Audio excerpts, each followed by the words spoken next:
আসসালামু আলাইকুম। আমি রমিজ হুসাইন, কাজ করি চ্যানেল 24-এ। জামাত ইসলাম, ইসলামী আন্দোলন বাংলাদেশ, খেলাফত মজলিস, এইসব যেই ধর্মভিত্তিক রাজনৈতিক দলগুলো রয়েছে তাদেরকে নিয়ে আসলে আমি কাজটা করি। গত বছর বিশেষ করে 5 আগস্ট পরবর্তী সময়ে এই যে ধর্মভিত্তিক রাজনৈতিক দলগুলো রয়েছে তাদের কিন্তু উত্থান বেশ বড়সড়ভাবেই আসলে দেখা গেছে। এর আগে বিশেষ করে আওয়ামী লীগ সরকারের সময়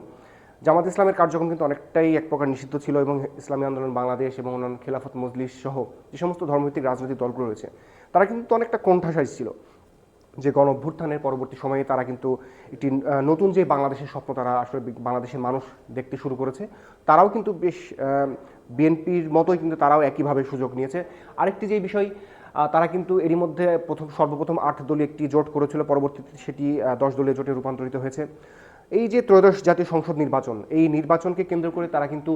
আসলে ক্ষমতায় যাওয়ার মতো যে একটি বাসনা বা তারা কিন্তু সেই প্রত্যাশার জায়গা থেকেই তারা কিন্তু তাদের যেই রাজনৈতিক কর্মকাণ্ড সেটি তারা পরিচালনা করে আসে এবং বিএনপির সাথে আসলে চোখে চোখ রেখে তারা কথা বলছে এবং বিভিন্ন ধরনের কর্মসূচি পালন করছে। তো সেই ক্ষেত্রে আসলে ধর্মভিত্তিক যে রাজনৈতিক দলগুলো রয়েছে তারা কিন্তু তাদের যে সক্ষমতা সেটি কিন্তু আমার মতে তারা কিন্তু সেটি প্রমাণ করতে পেরেছে। তো তাদের কাছে এই যে 2025 সালটি সেটি কিন্তু অনেকটাই বলবো আমার কাছে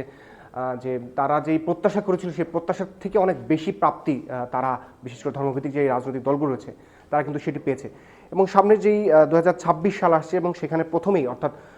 ফেব্রুয়ারির প্রথম সপ্তাহেই যেহেতু নির্বাচনটি, তো সেই নির্বাচনে যেহেতু এই 10 দলীয় জোট বিএনপির বিপক্ষে একটা অবস্থানে তারা নির্বাচন করবে, সেই ক্ষেত্রে তারা আসলে ধারণা প্রত্যাশা করতেছেন এবং তাদের যে ভেতরের যেই সংগঠনগুলো রয়েছে যা আসলে যারা বিভিন্ন ধরনের সার্ভে করে থাকে তাদের মতে তারা কিন্তু ক্ষমতায় যাওয়ার মতো একটা অবস্থান তৈরি করেছেন, বিশেষ করে জামাত ইসলামী এবং অন্য যে ধর্মভিত্তিক রাজনৈতিক দলগুলো। তো সেই ক্ষেত্রে ত্রয়োদশ জাতীয় সংসদ নির্বাচনে তারা যদি ক্ষমতায় যেতে পারে বা কাছাকাছিও যদি যায়, সেই ক্ষেত্রে অবশ্যই আমার কাছে মনে হবে 2026 সালটা তাদেরকে কাছে আরও বেশি প্রত্যাশার জায়গাটা তৈরি করবে। সেক্ষেত্রে তারা যদি বিরোধী দলেও যেতে পারে, অর্থাৎ সেক্ষেত্রে যদি 100 বা তার নিচের কোনো একটা আসন তারা নেয়, যেহেতু বাংলাদেশ আওয়ামী লীগের কার্যক্রম এখন নিষিদ্ধ, তো এই জায়গাটা অর্থাৎ বিএনপি যদি ক্ষমতায় যায়, যদি আমি ধরেও নিই বিএনপি ক্ষমতায় গেছে এবং ধর্মভিত্তিক যে রাজনৈতিক দলগুলো রয়েছে তারা বিরোধী দলের অবস্থানে রয়েছে, তারা কিন্তু তাদের যে অতীত কর্মকাণ্ড, বিশেষ করে তাদের অতীতে যেই ধরনের তারা সুযোগ সুবিধা পেয়েছে বা তারা তাদের যে রাজনৈতিক অধিকার আদায় করতে পেরেছে, তার থেকে আমার কাছে মনে হয় যে 2026 সালটা তাদের কাছে বেশ অনেক বেশি তাৎপর্যপূর্ণ একটা সময় এবং সেখানে তারা তাদের মতো করে তাদের যে রাজনীতি বা তাদের যে জনসমর্থন সেটা তারা তাদের মতো করে গোছাতে পারবে।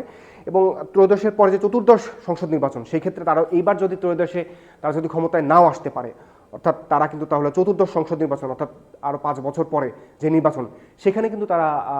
বিএনপি যদি সেই ধরনের টালমাটাল একটা পরিস্থিতির মধ্যে পড়ে যায়, সব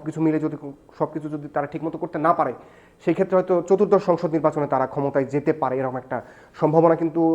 তৈরি হতেই পারে আমি আমার জায়গা থেকে যদি বলি। আর যদি 2026 সালের প্রথমার্ধে যে নির্বাচনটি সেখানে যদি তারা ক্ষমতায় যদি চলে যায়, তাহলে আসলে সেটা তো আসলে বলার কিছু নাই, তারা তাদের যে প্রত্যাশা তার থেকে হয়তো বেশি তাদের প্রাপ্তিটাই থেকে যাবে।